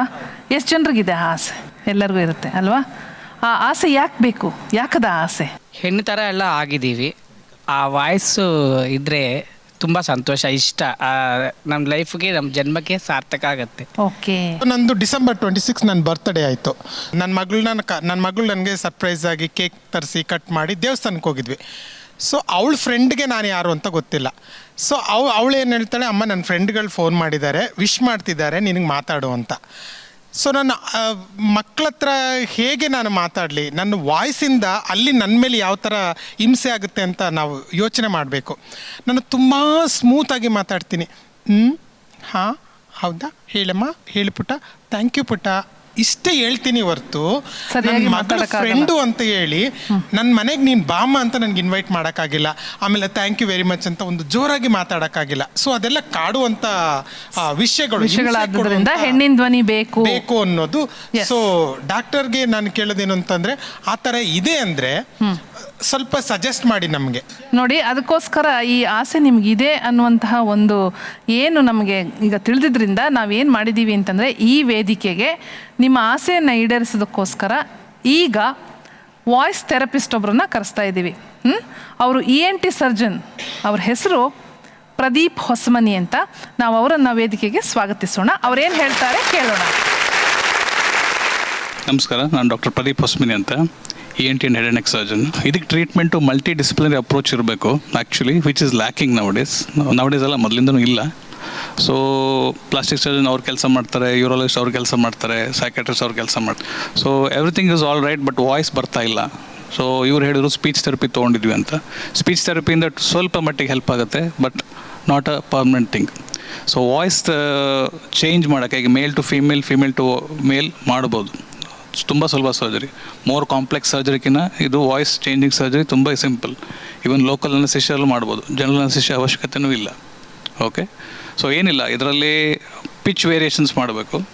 So high pitch to low pitch or low pitch to high pitch, everything depends on the ಏನದು ಧ್ವನಿ ಪೆಟ್ಟಿಗೆ ಇರುತ್ತೆ, ವೋಕಲ್ ಕಾರ್ಡ್ಸ್ ಅಂತೀವಿ. ವೋಕಲ್ ಕಾರ್ಡ್ಸ್ ಲೆಂತ್ ಮೇಲೆ ಡಿಪೆಂಡ್ ಆಗುತ್ತದು. ಸೊ ಲೆಂತ್ ಶಾರ್ಟ್ ಇದ್ದರೆ ಮೇಲ್ ವಾಯ್ಸ್, ಲೆಂತ್ ಲಾಂಗ್ ಇದ್ದರೆ female voice. Surgery along with speech therapy. Speech ಥೆರಪಿಯಲ್ಲಿ ಎಷ್ಟೊಂದು ಜನರಿಗೆ ಇಂಪ್ರೂವ್ ಆಗುತ್ತೆ, ಪ್ಲಸ್ ಹಾರ್ಮೋನಲ್ ಥೆರಪಿ. ಸೊ ಎಷ್ಟೊಂದು ಜನರಿಗೆ ಹಾರ್ಮೋನಲ್ ಥೆರಪಿ ಜಸ್ಟ್ ಹಾರ್ಮೋನ್ಸ್ ತೊಗೊಳೋದ್ರಿಂದನೂ ವಾಯ್ಸು ಚೇಂಜ್ ಆಗುತ್ತೆ, ಬಟ್ ಸ್ವಲ್ಪ ಜನರಿಗೆ ಅದು ಚೇಂಜ್ ಆಗಲ್ಲ. ಅಲ್ಲ, ನಮಗೇನಂದರೆ, ಸೊ ಇದೇ ನಮ್ಮಲ್ಲಿ ಕಾಣುವಂಥ ಕೊರತೆಗಳು. ಯಾರೂ ಪ್ರಾಪರಾಗಿ ಇನ್ಫಾರ್ಮೇಷನ್ ಹೇಳಲ್ಲ. ಸೊ ಇದು ಇಲ್ಲೇ ಸಿಗುತ್ತೆ, ನೀವು ಅಲ್ಲೇ ಹೋಗಿ ಅಂತ ಹೇಳಲ್ಲ. ಎಕ್ಸಾಕ್ಟಾಗಿ ಎಲ್ಲಿ ಸಿಗುತ್ತೆ, ಯಾರನ್ನ ಸಂಪರ್ಕಿಸಬೇಕು, ನಾವು ಎಷ್ಟು ಅಮೌಂಟ್ ಆಗ್ಬೋದು. ನಾನು ಕೆಲಸ ಮಾಡೋದು ಪ್ರೈವೇಟ್ ಹಾಸ್ಪಿಟಲಲ್ಲಿ. ಸೊ ಅಲ್ಲಿ ಇದಕ್ಕೆ ಅರೌಂಡ್ ಒಂದು 40,000 ಹಂಗಾಗುತ್ತೆ. ಮೊಬೈಲ್ ಕಂಪ್ನಿ ಕಾಲ್ ಬಂದಿದ್ದ ಕೂಡಲೇ, ಮಾತಾಡಿದ ಕೂಡಲೇ ಹೇಳಿ ಸಾರ್ ಅಂತಾರೆ. ನಾನು ಸಡನ್ ಅಂತ ಅವ್ರಿಗೆ ಏನು ಹೇಳೋಕ್ಕಾಗಲ್ಲ. ಇರಿ ಮೇಡಮ್, ಒಂದು ನಿಮಿಷ ಕೊಡ್ತೀನಿ ಅವ್ರ ಕೈಗೆ ಅಂದ್ಬಿಟ್ಟು ನಾನೇ ವಾಯ್ಸನ್ನ ಬದಲು ಮಾಡ್ಕೊಂಡು ಮಾತಾಡ್ತೀನಿ. ಯಾರು ಮಾತಾಡ್ತಾ ಇರೋದು? Very nice. ಈ ಥರ ನಾನೇ ಚೇಂಜ್ ಮಾಡ್ಕೊತೀನಿ. ಈಗ ನೀವು ಮಾತಾಡುವಾಗ ಸರ್ಟನ್ ಮಸಲ್ಸ್ ಸ್ಟ್ರೇನ್ ಆಗುತ್ತೆ. ಓಕೆ, ಸರ್ಟನ್ ಮಸಲ್ಸ್ ಕಾಂಟ್ರಾಕ್ಟ್ ಆಗುತ್ತೆ, ಸರ್ಟನ್ ರಿಲ್ಯಾಕ್ಸ್ ಆಗುತ್ತೆ. ಸೊ ನಾರ್ಮಲ್ ಆಗಿರೋ ಮಸಲ್ಸ್ಗಿನ್ನ ಜಾಸ್ತಿ ನಿಮಗೆ ಅದು ಕಾಂಟ್ರಾಕ್ಟ್ ಆಗ್ತಿರುತ್ತೆ, ಹೀಗಾಗಿ ನಿಮಗೆ ಕಷ್ಟ ಅನಿಸುತ್ತದು. ಓಕೆ, ಅದನ್ನೇ ಪದೇ ಪದೇ ಪದೇ ಯೂಸ್ ಮಾಡಿ ಮಾಡಿ ಮಾಡಿ ಮಾಡಿ ಅಭ್ಯಾಸ ಮಾಡಿಕೊಂಡ್ರೆ ಅದು ಹಾಗೆ ಕನ್ವರ್ಟು ಆಗುತ್ತೆ. ನಾನು ಮುಖ್ಯವಾಗಿ ಬಂದು ನಾನು ರೇಡಿಯೋ ಸ್ಟೇಷನಲ್ಲಿ ಕೆಲಸ ಮಾಡೋದು. ಕೆಲವೊಂದು ಟೈಮಲ್ಲಿ ನಾನು ಪ್ರೋಗ್ರಾಮ್ಸ್ ಮಾಡುವಂಥ ಸಂದರ್ಭದಲ್ಲಿ ಏನಾಗುತ್ತೆ ಅಂದರೆ, ಈಗ ಕೆಲವರು ಒಂದೊಂದು ಸತಿ ವಾಯ್ಸ್ ಕೇಳಿದ ತಕ್ಷಣ ಇದೇನು ಯಾವುದೋ ಗಂಡ್ಸ್ ಮಾತಾಡ್ತಾ ಇದ್ದಾರೆ, ಹೆಸರು ಕೇಳಿದ್ರೆ ಪ್ರಿಯಾಂಕಾ ಅಂತ ಹೇಳ್ತಾರೆ ಅಂತ ಹೇಳಿದಾಗ ನನಗೆ ತುಂಬ ಫೀಲ್ ಆಗ್ತಾಯಿತ್ತು ಅವಾಗ. ಬಟ್ ನಾನೇನು ಮಾಡಿದೆ, ನಾನು ನ್ಯಾಚುರಲ್ ಇವಾಗ ನಾನು ಏನು ಮಾತಾಡ್ತಾ ಇದ್ದೀನಿ ಆ ವಾಯ್ಸಲ್ಲದೆ ಇನ್ನೊಂಥರ ವಾಯ್ಸಲ್ಲಿ ನಾನು ಪ್ರೋಗ್ರಾಮ್ ಮಾಡೋಕ್ಕೆ ಸ್ಟಾರ್ಟ್ ಆದೆ. ಆ ಟೈಮಲ್ಲಿ ಏನು ತುಂಬ ಚೆನ್ನಾಗಿದೆ ವಾಯ್ಸು, ತುಂಬ ಕಾರ್ಯಕ್ರಮ. ನಮಸ್ಕಾರ ಸ್ನೇಹಿತರೆ, ನೀವು ಕೇಳ್ತಾ ಇದ್ದೀರಾ ಬೆಂಗಳೂರಿನ ಮೊಟ್ಟ ಮೊದಲ ಸಮುದಾಯ ಬಾನುಲಿ 90.4 ಕಂಪನಾಂಕಗಳ CR ರೇಡಿಯೋ ಆಕ್ಟಿವ್. ನಾನು ನಿಮ್ಮ ನೆಚ್ಚಿನ ರೇಡಿಯೋಗಳತಿ ಪ್ರಿಯಾಂಕಾ. ಇವತ್ತಿನ ಕಾರ್ಯಕ್ರಮಕ್ಕೆ ತಮ್ಮೆಲ್ಲರಿಗೂ ಸ್ವಾಗತ, ಸುಸ್ವಾಗತ. ಏನ್ ಮಾತಾಡ್ತಾ ಇದ್ದಿದ್ದು ನನ್ನ ನಾರ್ಮಲ್ ವಾಯ್ಸ್ ಲೇಡೀಸ್ ತರ ಬೇಕಾಗಿಲ್ಲ. ನಾನು ಇರೋಂಥ ವಾಯ್ಸನ್ನೇ ಸ್ವಲ್ಪ ಸಾಫ್ಟ್ ಆಗಿ ಅದನ್ನೇ ಕ್ಯಾರಿ ಮಾಡೋದು ಹೇಗೆ ಅಂತ ನನಗೆ ಸಜೆಷನ್ ಬೇಕು. ಮೋಸ್ಟ್ ಆಫ್ ನಾವೇನು ಹೇಳ್ತೀವಿ ಅಂದರೆ ವಾಯ್ಸ್ ಹೈಜಿನಲ್ಲಿ ನೀರು ಚೆನ್ನಾಗಿ ಕುಡಿಬೇಕು, ಹೈಡ್ರೇಷನ್ ಮೇಂಟೈನ್ ಆಗಬೇಕು, ವೋಕಲ್ ಕಾರ್ಡ್ಸ್ ಹೈಡ್ರೇಷನ್ ಮೇಂಟೈನ್ ಆಗಬೇಕು, ನೀರು ಚೆನ್ನಾಗಿ ಕುಡಿಬೇಕು. ಇನ್ನೊಂದು ಸ್ಟೀಮ್ ತೊಗೊಳ್ಳೋದು. So if you are professional voice user, at least 2 ಸರಿ, ಬೆಳಗ್ಗೆ ಒಂದು ಸರಿ ಕೆಲಸಕ್ಕೆ ಹೋಗೋ ಮುಂಚೆ, ಆಮೇಲೆ ಕೆಲಸದಿಂದ ಬಂದಮೇಲೆ steam at least for 20 minutes steam ತಗೊಳ್ಳೋದು. ಸ್ಟೀಮ್ ಇನ್ಹೇಲ್ ಮಾಡಿದ್ರೆ ಇಲ್ಲ, ಜಸ್ಟ್ ಇನ್ಹೇಲ್ ಮಾಡಬೇಕು, ಮೂಗಲ್ಲಿ ಬಾಯಲ್ಲಿ ಇನ್ಹೇಲ್ ಮಾಡಿದ್ರೆ ಆ ಮಾಯ್ಸ್ಟ್ನೆಸ್ ಉಳಿಯುತ್ತೆ, ಡಿಹೈಡ್ರೇಟ್ ಆಗಲ್ಲ. ಸೊ ಡಿಹೈಡ್ರೇಟ್ ಆದಾಗಲೇ ವೋಕಲ್ ಕಾರ್ಡ್ಸ್ ಏನದು ಇದು ಸ್ಟಾರ್ಟ್ ಆಗೋದು, ಸ್ವೆಲ್ಲಿಂಗ್ ಬರೋದು, ಅದೆಲ್ಲ ಸ್ಟಾರ್ಟ್ ಆಗೋದು. ಸೊ ಅದು ಹೈಡ್ರೇಟ್ ಆಗಿದ್ರೆ ಏನು ಪ್ರಾಬ್ಲಮ್. ನನಗೆ ರೈಲ್ವೆ ಡಿಪಾರ್ಟ್ಮೆಂಟ್ ಅಲ್ವಾನ್ಸ್ಮೆಂಟ್ ಮಾಡ್ತಾರಲ್ಲ, ಅದು ತುಂಬ ಇಷ್ಟ. ಸೊ ಅಲ್ವಾನ್ಸ್ಮೆಂಟ್ 1 hour 2 hour ಪ್ರಾಕ್ಟೀಸ್ ಮಾಡ್ತೀನಿ. ಸೊ ಮತ್ತೆ ಅದೇ ಥರ ರಫ್ ಆಗಿ ಬರುತ್ತೆ. ಇದು ಟ್ರೈನ್ ನಂಬರ್ 678 ಹುಬ್ಳಿಯಿಂದ ಬೆಂಗಳೂರಿಗೆ ಹೋಗುವ ಇಂಟರ್ಸಿಟಿ ಎಕ್ಸ್ಪ್ರೆಸ್ ಕೆಲವೇ ಕ್ಷಣಗಳಲ್ಲಿ ಪ್ಲಾಟ್ಫಾರ್ಮ್ ನಂಬರ್ 1ರಲ್ಲಿ ಬಂದು ಸೇರುವ ನಿರೀಕ್ಷೆ ಇದೆ. ಚೆನ್ನಾಗೇ ಮಾತಾಡಿದ್ರಿ. ಇದನ್ನೇ ನೀವು ಮೇಂಟೈನ್ ಮಾಡಬೇಕಷ್ಟೇ. SRS ಅಲ್ಲಿ ಸುಮಾರು ಜನ ಹೋಗಿರೋವಂಥದ್ದು ಫಿಮೇಲ್ ಟು ಮೇಲ್ ಟ್ರಾನ್ಸ್ಜೆಂಡರ್ಸ್ ಮಾತ್ರನೇ. ಸೊ ಕಂಪಲ್ಸರಿಯಾಗಿ 2 years ಕೌನ್ಸಿಲಿಂಗ್ ತಗೊಂಡೆಲ್ಲ ಮಾಡಿ, ಸೊ ಆ ಪ್ರಾಸೆಸ್ಸಲ್ಲಿ ಅವರು ಹೋಗುವಂಥದ್ದು. ಮೂಳೆ ಎಲ್ಲ ತುಂಬ ವೀಕ್ ಆಗ್ತಿದೆ. ಸೊ ಇವಾಗ ಥೈರಾಯ್ಡ್ ಬಂದಿರೋರು ಮಧ್ಯದಲ್ಲಿ ನಿಲ್ಲಿಸಿದ್ರು ಹಾರ್ಮೋನ್ನ. ಸೊ ಅದರಿಂದ ಏನಾದರೂ ಎಫೆಕ್ಟ್ ಆಗುತ್ತಾ ನಿಲ್ಲಿಸೋದ್ರಿಂದ? ಫಿಮೇಲ್ ಟು ಮೇಲ್ ಟ್ರಾನ್ಸ್ಜೆಂಡರಲ್ಲಿ ನಾವೇನು ಮಾಡ್ತೇವೆ, ಫಸ್ಟು ಮೆಡಿಕಲಿ ಫೀಮೇಲ್ ಹಾರ್ಮೋನ್ನ ಕಮ್ಮಿ ಮಾಡಲಿಕ್ಕೆ ಟ್ರೈ ಮಾಡ್ತೇವೆ, GnR ಚಾನಲ್ ಲಾಂಗ್ ಆ್ಯಕ್ಟಿಂಗ್ ಕೊಟ್ಟು. ಮತ್ತು ಸೈಮಲ್ಟೇನಿಯಸ್ಲಿ ಟೆಸ್ಟೋಸ್ಟಿರಾನ್ ಅಂತ ಇಂಜೆಕ್ಷನ್ ಬರುತ್ತೆ, ಅದನ್ನು ಕೊಟ್ಕೊಂಡು ಹೋಗ್ತೇವೆ. ಟೆಸ್ಟೋಸ್ಟಿರಾನ್ನ ಫೀಮೇಲ್ ಟು ಮೇಲ್ ಏನಿರ್ತಾರೆ ಅವ್ರಿಗೆ ಮೇಲ್ ರೇಂಜಲ್ಲಿ ಇಡ್ಲಿಕ್ಕೆ ಟ್ರೈ ಮಾಡ್ತೇವೆ. ಓವರೀಸ್ನ ತೆಗಿತಾರೆ, ಫೀಮೇಲ್ಸ್ದು ಏನು ಆರ್ಗನ್ಸ್ ಇರುತ್ತೆ, ಹಾರ್ಮೋನ್ಸ್. ಸೊ ಆಗ ನಿಮಗೆ ಫೀಮೇಲ್ ಹಾರ್ಮೋನ್ ಸಪ್ರೆಸ್ ಮಾಡುವ ಮೆಡಿಸಿನ್ ಕೊಡೋ ಅವಶ್ಯಕತೆ ಇರಲ್ಲ, ಬರೀ ಮೇಲ್ ಹಾರ್ಮೋನ್ ಸಪ್ಲಿಮೆಂಟ್ ತೊಗೋಬೇಕಾಗುತ್ತೆ. ಆಪ್ರೇಷನ್ ಮಾಡ್ಕೋತೀವಿ. ಸೊ ಇಮಿಡಿಯೇಟಾಗಿ ಸ್ವಲ್ಪ ದಿನಗಳಾದಮೇಲೆ ಆ ಯೂರಿನ್ ಪಾಸ್ ಮಾಡುವಾಗ ತುಂಬ ತೊಂದರೆಗಳಾಗುತ್ತೆ, ಅದು ಬ್ಲಾಕ್ ಆಗುತ್ತೆ. ಮತ್ತೆ ಅಷ್ಟೇ ಹಣ ಕೊಟ್ಟು ನಾವು ಡಾಕ್ಟ್ರ್ ಹತ್ರ ಹೋಗಬೇಕು. ಬೇರೆ ಡಾಕ್ಟ್ರ್ ಹತ್ರ ಹೋದರೆ ಅದನ್ನು ಅವರು ಒಪ್ಕೊಳ್ಳಲ್ಲ, ನೀವೆಲ್ಲಿ ಮಾಡಿದ್ರಿ ಅಲ್ಲೇ ಮಾಡಿಸ್ಕೊಳ್ಳಿ ಅಂತ ಹೇಳುವಂಥದ್ದು. ಆಮೇಲೆ ಕೆಲವೊಂದು ಟೈಮ್ನಲ್ಲಿ ಆ ಯೂರಿನ್ ಬಂದು ತೊಟ್ಟಿಕ್ಕುವಂಥದ್ದು, ಅದನ್ನು ಎಲ್ಲೂ ಹೇಳ್ಕೊಳಕ್ಕಾಗಲ್ಲ. ಸೊ ಈ ಥರ ಎಲ್ಲ ತುಂಬ ಸಮಸ್ಯೆಗಳು ಇದೆ. ಈ ಪ್ರಾಬ್ಲಮ್ಗಳು ಯೂರಿನರಿ ಪ್ಯಾಸೇಜ್, ಅದು ಯುರೆತ್ರ ಅಂತ ಏನು ಹೇಳ್ತೀವಿ, ಅದು ಯಾರಿಗೆ ಸರ್ಜರಿ ಮಾಡಿದ್ರು ಈ ಥರ ಪ್ರಾಬ್ಲಮ್ಸ್ ಬರುತ್ತೆ, ಈವನ್ ನಾರ್ಮಲ್ ಇರೋರು. ಅದಕ್ಕೆ ಆರ್ಟಿಫಿಷಿಯಲ್ ರಿಪ್ಲೇಸ್ಮೆಂಟ್ ಅಂತ ಇರೋದಿಲ್ಲ ಆ ಟ್ಯೂಬ್ಗೆ. ನಾವು ಅದೇ ಟ್ಯೂಬ್ನ ಕಟ್ ಮಾಡಿ ರೀಫ್ಯಾಷನ್ ಮಾಡಿ ಅದನ್ನು ಯೂರಿನರಿ ಪ್ಯಾಸೇಜ್ ಥರ ಮಾಡಿರ್ತೀವಿ. ಅದರಲ್ಲಿ ಕೆಲವ್ರಿಗೆ ಸ್ಕಾರಿಂಗ್ ಜಾಸ್ತಿ ಆಗುತ್ತೆ, ಎಲ್ಲರಿಗೂ ಸ್ಕಾರಿಂಗ್ ಸೇಮ್ ಇರೋದಿಲ್ಲ. ಸ್ಕಾರಿಂಗ್ ಜಾಸ್ತಿ ಆದಾಗ ಏನಾಗುತ್ತೆ, ಅದು ಓಪನಿಂಗ್ ಏನಿರುತ್ತೆ ಅದು ಚಿಕ್ಕದಾಗ್ತಾ ಹೋಗುತ್ತೆ. ಅದನ್ನು ಕೆಲವು ಟೈಮ್ ಅದನ್ನು ರೀಫ್ಯಾಷನ್ ಮಾಡಬೇಕಾಗುತ್ತೆ, ಅಥವಾ ಕೆಲವು ಅದನ್ನು ಡೈಲೇಟ್ ಮಾಡಿಸ್ಕೊಳ್ಬೇಕಾಗತ್ತೆ, ಅಥವಾ ಅವ್ರಿಗೆ ಡೈಲೇಟ್ ಮಾಡೋದಕ್ಕೆ ಹೇಳ್ಕೊಡ್ತೀವಿ. ಇನ್ನು ಕೆಲವು ಟೈಮಲ್ಲಿ ಆ ಪ್ಯಾಸೇಜ್ ಫುಲ್ ಆರ್ಟಿಫಿಷಿಯಲಿ ಕ್ರಿಯೇಟ್ ಮಾಡಿರ್ತೀವಿ, ಬಟ್ ಅದು ಹೊಲಿಗೆ ಕೂತ್ಕೊಂಡಿರಲ್ಲ, ಅಲ್ಲಿಂದ ಹೋಲ್ಸ್ ಆಗಿ ಅಲ್ಲಿಂದ ಯೂರಿನ್ ಲೀಕ್ ಆಗ್ತಾ ಇರುತ್ತೆ. ಸೊ ಅಂಥ ಟೈಮಲ್ಲಿ ಅದನ್ನು ಇದು ಮಾಡಬೇಕಾಗುತ್ತೆ. ಇವರಲ್ಲಿ ಕೆಲವರು ಮೇಲ್ ಟು ಫೀಮೇಲ್ ಆಗಿರ್ಬೋದು, ಇನ್ನು ಕೆಲವರು ಫೀಮೇಲ್ ಟು ಮೇಲ್ ಆಗಿರ್ಬೋದು. ಈ ತರಹದ ಆಪರೇಷನ್ಸನ್ನು ಅವ್ರು ಮಾಡಿಸ್ಕೊಂಡಿರುವಾಗ ಪದೇ ಪದೇ ಯಾವ ವಿಚಾರಗಳಿಗೆ ಅವರು ವೈದ್ಯರ ಹತ್ರ ಬರಬೇಕಾಗತ್ತೆ? ಇದರಲ್ಲಿ ಸೀರಿಯಸ್ ವಿಷಯ ಅಂತ ಹೇಳಿದ್ರೆ ಯೂರಿನ್ ಬ್ಲಾಕ್ ಆಗೋದು. ಯೂರಿನ್ ಬ್ಲಾಕ್ ಆದಾಗ ಅವ್ರು ಇಮ್ಮಿಡಿಯೇಟಾಗಿ ಡಾಕ್ಟರ್ ಹತ್ರ ಹೋಗಲೇಬೇಕು. ಅದು ನಾಟಿ ಔಷಧಿ ಆಗಲಿ ಅಥವಾ ಏನೋ ಅವರೇ ಸೆಲ್ಫ್ ಮೆಡಿಕೇಶನ್ ಮಾಡ್ಕೊಳ್ಳೋದಾಗಲಿ ಇದು ಮಾಡೋದಕ್ಕೆ ಹೋಗಲೇಬಾರ್ದು. ಯಾಕಂದರೆ ತುಂಬ ಕಾಂಪ್ಲಿಕೇಶನ್ಸ್ ಆಗುತ್ತೆ. ಇದೇ ಮೇಜರ್ ಕಾಂಪ್ಲಿಕೇಶನ್ಸ್ ಅದರಲ್ಲಿ, ಆ ಸರ್ಜರಿಗಳಲ್ಲಿ. ಸೊ ಇಮಿಡಿಯೇಟ್ ಅವ್ರು ಡಾಕ್ಟರ್ ಹತ್ರ ಹೋಗಿ ಮೀಟ್ ಮಾಡೋದು ಒಳ್ಳೆಯದು. ಸೊ ದ ಮೇನ್ ಪ್ರಾಬ್ಲಮ್ ನೀವು ಮೊದಲು ಹೇಳ್ದಂಗೆ ಮಾನಸಿಕ ರೋಗಗಳು ನಿಮ್ಗೂ ಎಲ್ಲರ ಥರನೂ ಬರ್ಬೋದು. ಬಿಕಾಸ್ ನಿಮ್ಮ ಲೈಫಲ್ಲಿ ಸ್ಟ್ರೆಸ್ಸಸ್ ಜಾಸ್ತಿ ಇರೋದ್ರಿಂದ ಮಾನಸಿಕ ಒತ್ತಡ, ಸೂಯಿಸೈಡಲ್ ಥಾಟ್ಸ್ ಇಂಥದ್ದೇನಾದ್ರು ಬಂದರೆ ಸೈಕ್ಯಾಟ್ರಿಸ್ಟ್ ಹತ್ರ ಇಮಿಡಿಯೇಟಾಗಿ ಹೋಗಬೇಕು. ಇದು through out the whole thing ನೀವು ರೆಗ್ಯುಲರ್ ಸೈಕ್ಯಾಟ್ರಿಸ್ಟ್ ಕಾಂಟ್ಯಾಕ್ಟ್ ಇಟ್ಕೊಂಡಿದ್ರೆ, ನಿಮ್ಮ ಮೆಂಟಲ್ ಹೆಲ್ತ್ ಚೆನ್ನಾಗಿದ್ರೆ, ವಾಟ್ ಎವರ್ ಇಸ್ ಹ್ಯಾಪನಿಂಗ್ ಬಾಡಿನಲ್ಲಿ ಏನೇನು ಚೇಂಜಸ್ ಆಗ್ತಾ ಇದೆ ಅದನ್ನು ಡೀಲ್ ಮಾಡೋ ಸ್ಟ್ರೆಂತ್ ಇರುತ್ತೆ ನಿಮಗೆ. ಎಷ್ಟು ಹೊತ್ತಿಂದ ಮಾತಾಡ್ತಿದ್ದೀರಾ, ಯಾವೆಲ್ಲ ರೀತಿಯ ಅವಮಾನಗಳನ್ನು ಸಹಿಸಿಕೊಂಡು ಈ ಸಮಾಜವನ್ನು ಎದುರಿಸಿಕೊಂಡು ಯಾವ ಒಂದು ನಂಬಿಕೆಯಿಂದ ಆತ್ಮವಿಶ್ವಾಸವನ್ನು ಇಟ್ಟುಕೊಂಡು ನೀವು ನಿಮ್ಮ ಜೀವನವನ್ನು ಸಾಗಿಸ್ತಾ ಇದ್ದೀರಾ. ನಿಜವಾಗ್ಲೂ ನಮ್ಮ ಚಿಕ್ಕ ವಯಸ್ಸಿನಿಂದ ಏನು ಅಹಿಂಸೆ, ದೌರ್ಜನ್ಯ, ಅವಮಾನಗಳನ್ನ ಎದುರಿಸ್ಕೊಂಡು ಬಂದ್ವಿ, ನನ್ನಲ್ಲಿರೋದು ಒಂದೇ, ಇನ್ನು ಮುಂದೆ ಬರೋವಂಥ ಸಮುದಾಯಕ್ಕೆ ಆ ರೀತಿ ಆಗಬಾರ್ದು, ಯಾರನ್ನು ಕೂಡ ಇಂಥ ಹಿಂಸೆಗಳನ್ನು ಅನುಭವಿಸಬಾರ್ದು.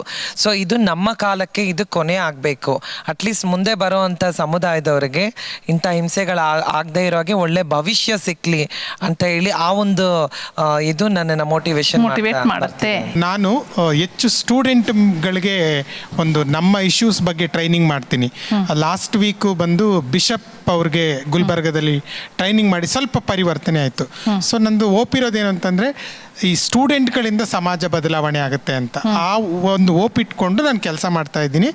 ಅವ್ರಿಗೆ ಒಂದು ನಮ್ಮ ಇಶ್ಯೂ ಬಗ್ಗೆ ಹೇಳ್ತಾ ಒಂದು ಅಲ್ಲಿಂದ ಬದಲಾವಣೆಗಳು ಮತ್ತು ನನ್ನ ಬರವಣಿಗೆಯಿಂದ ಬದಲಾವಣೆಗಳು, ಹಾಗೆ ಈ ರೀತಿಯಾದಂಥ ವೇದಿಕೆಗಳಿಂದ ನಾವು ಬದಲಾವಣೆ ತರ್ಬೋದು ಅನ್ನೋ ಒಂದು ದೃಢವಾದ ನಂಬಿಕೆ ಇರೋದ್ರಿಂದ ಆ ನಂಬಿಕೆ ಮೇಲೇ ನಾನು ಕೆಲಸ ಮಾಡ್ತಾ ಇದ್ದೀನಿ. 3 ವ್ಯಾಲ್ಯೂಸ್ ನಾನು ಫಾಲೋ ಮಾಡ್ತೀನಿ. ಸ್ವಗೌರವ, ಸ್ವಪ್ರೇರಣೆ, ಸ್ವಘನತೆ, self respect, self dignity and self motivation. Very nice. Please follow these values, you will go forward and reach your goal. Very nice, very nice.